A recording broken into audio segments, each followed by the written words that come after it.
Je vais attendre la technique. Toujours en retard. Toujours en retard. Ah ouais, toujours en retard.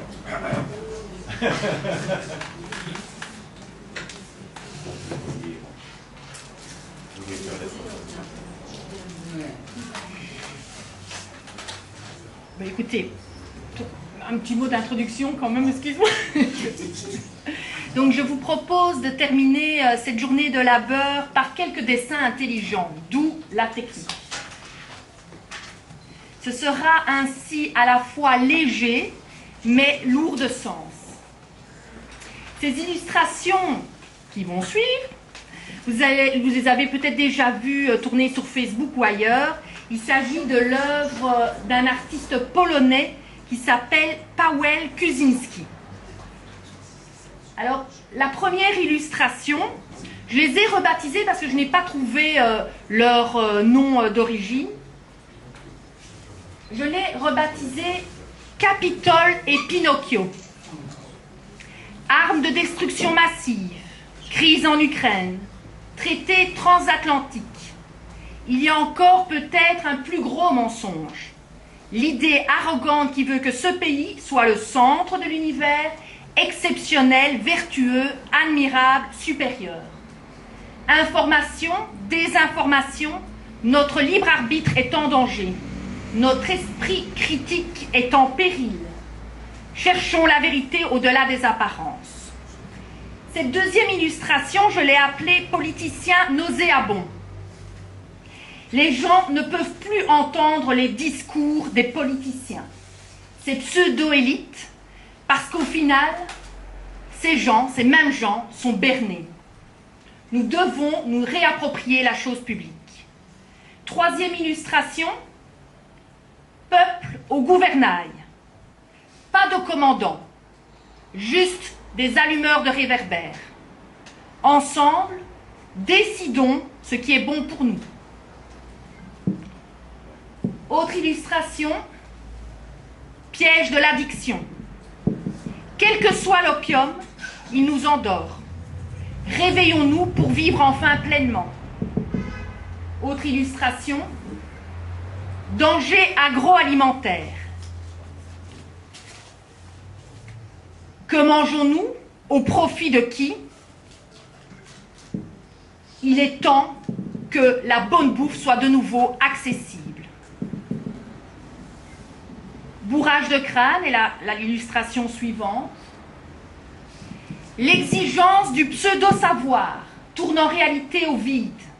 Rendons nos enfants curieux de tout. Autre illustration. Misère du monde. Combien de fois n'a-t-on pas entendu « on ne peut pas accueillir toute la misère du monde ». Par contre, fermez les yeux sur les pratiques les plus ignobles quand il s'agit de s'accaparer les matières premières. Par exemple, en Afrique, je pense au minerai de coltan, minerai qui est au cœur de la nouvelle technologie des téléphones mobiles. Là, on ferme les yeux, évidemment. L'asile est un droit, les accompagner est un devoir. Autre illustration, valeur de l'homme. Ce n'est pas la bonne illustration, mais celle-ci, c'est privé de liberté. Nos besoins vitaux difficilement rencontrés nous maintiennent en privation de liberté.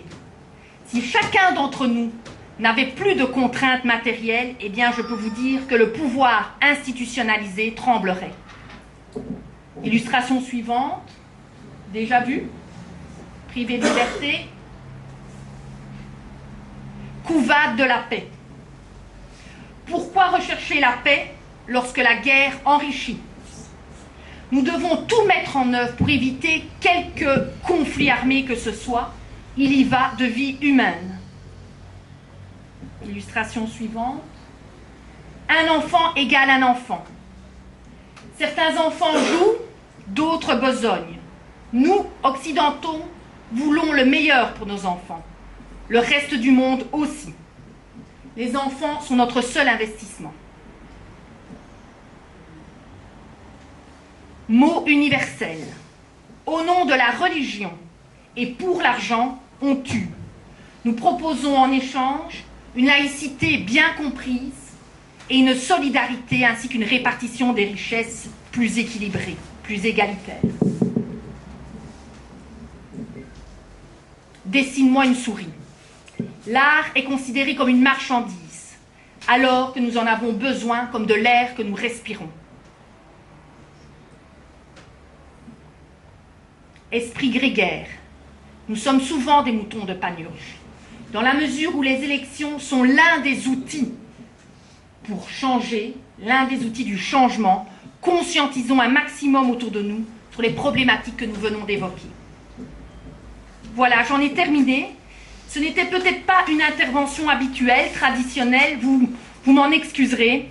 Toutefois, si ces images et ce qu'elles ont évoqué en vous permettent à vous ouvrir un peu plus, eh bien au moins, j'aurais gagné ma journée.